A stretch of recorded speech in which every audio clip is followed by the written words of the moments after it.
ஸ்ரீ குருவாயூரப்பன் திருவடிகளே சரணம்.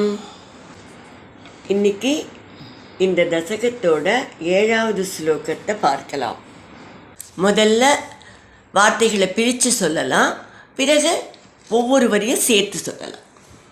த்வத்பாதாக்ரம் நிஜபதகதம் புண்டரீகோத்பவோசௌ.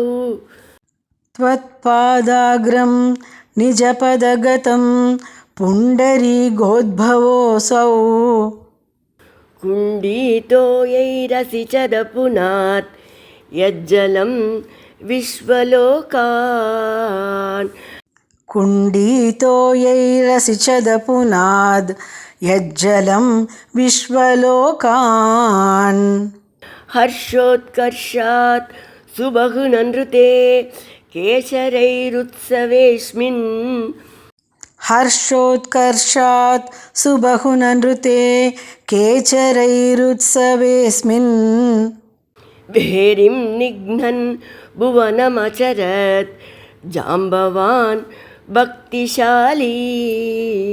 பேரீம் நிக்னன் புவனமச்சரஜ் ஜாம்பவான் பக்திசாலி. த்வத்பாதாக்ரம் நிஜபதகதம் புண்டரீகோத்பவோசௌ. குண்டீதோயைரசிச்சதபுனாத் யஜ்ஜலம் விஸ்வலோகான். த்வத்பாதாக்ரம் நிஜபதகதம் புண்டரீகோத்பவோசௌ. குண்டீதோயைரசிச்சதபுனாத் யஜ்ஜலம் விஸ்வலோகான். ஹர்ஷோத்கர்ஷாத் சுபகுநன்ருதே கேசரைருத்சவேஸ்மின். பேரிம் நிக்னன் புவனமச்சரத் ஜாம்பவான் பக்திசாலி. ஹர்ஷோத்கர்ஷாத் சுபகுநன்ருதே கேசரைருத்சவேஸ்மின். பேரிம் நிக்னன் புவனமச்சரஜ் ஜாம்பவான் பக்திசாலி. இப்போ நாம் இந்த ஸ்லோகத்தோட வார்த்தைகளை பிரித்து அர்த்தங்களை பார்க்கலாம். அசௌ புண்டரீக உத்பவக, அந்த தாமரையில் தோன்றிய பிரம்மதேவன், நிஜ பதகதம், தன்னுடைய இருப்பிடமாகிய சத்தியலோகத்திற்கு வந்த, த்வத் பாதாக்ரம், உங்களுடைய திருவடியை, குண்டி தோயைகி, தன்னுடைய கமண்டலத்து நீரால், அசிச்சது, அபிஷேகம் செய்தார், யஜ்ஜலம் விஸ்வலோகான், அந்த நீரானது எல்லா உலகங்களையும் புனிதமாக்கியது, கேசரைகி, வானவர்கள், ஹர்ஷ உத்கர்ஷாத், மிகுந்த மகிழ்ச்சியினால், சுபகு நன்றுதே, நடனமாடினார்கள், அஸ்மின் உத்சவே, இந்த கொண்டாட்டத்தில், பக்திசாலி ஜாம்பவான், சிறந்த பக்திமானாகிய ஜாம்பவான், பேரீம் நிக்னன்னு, பேரி வாத்தியத்தை முழக்கிக் கொண்டு, புவனம் அச்சரத்து, உலகெங்கும் சுற்றி வந்தார்.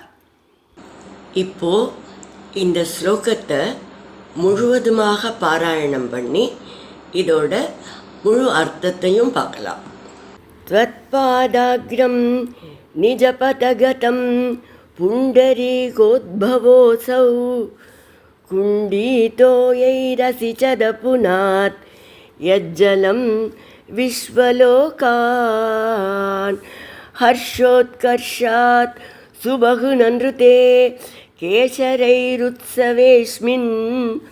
பேரிம் நிக்னன் புவனமச்சரத் ஜாம்பவான் பக்திசாலி. பகவானோட திவ்ய ரூபம் வளர்ந்து கொண்டே வந்து பிரம்மதேவனுடைய இருப்பிடமான சத்தியலோகத்தை அடைந்தது. பிரம்மா தங்கள் திருவடி நுனியை தனது கமண்டலத்து நீரால் அபிஷேகம் செய்தார். அந்த தீர்த்தம் ஆகாச கங்கையாகி எல்லா உலகங்களையும் புனிதமாக்கியது. கந்தர்வர்கள், வித்யாதரர்கள் முதலிய ஆகாசத்தில் சஞ்சரிக்கும் வானவர்கள் மகிழ்ச்சி பெருக்கால நடனமாடினர். இதை பெரிய உற்சவமாக கொண்டு ஜாம்பவான் பேரி வாத்தியத்தை முழங்கிக் கொண்டு உலகை 21 முறை பிரதட்சிணம் செய்தார். பட்டதிரிகள் ஜாம்பவானை பக்திசாலி என்று பெருமைப்படுத்துகிறார். இந்த வாமனாவதாரம், ராமாவதாரம், கிருஷ்ணாவதாரம் ஆகிய 3 அவதாரங்களிலும் பகவானை சேவிக்கும் பாக்கியம் பெற்றவர் இல்லையா ஜாம்பவான்? அதனால பட்டதிரிகள் அப்படி சொல்கிறார்.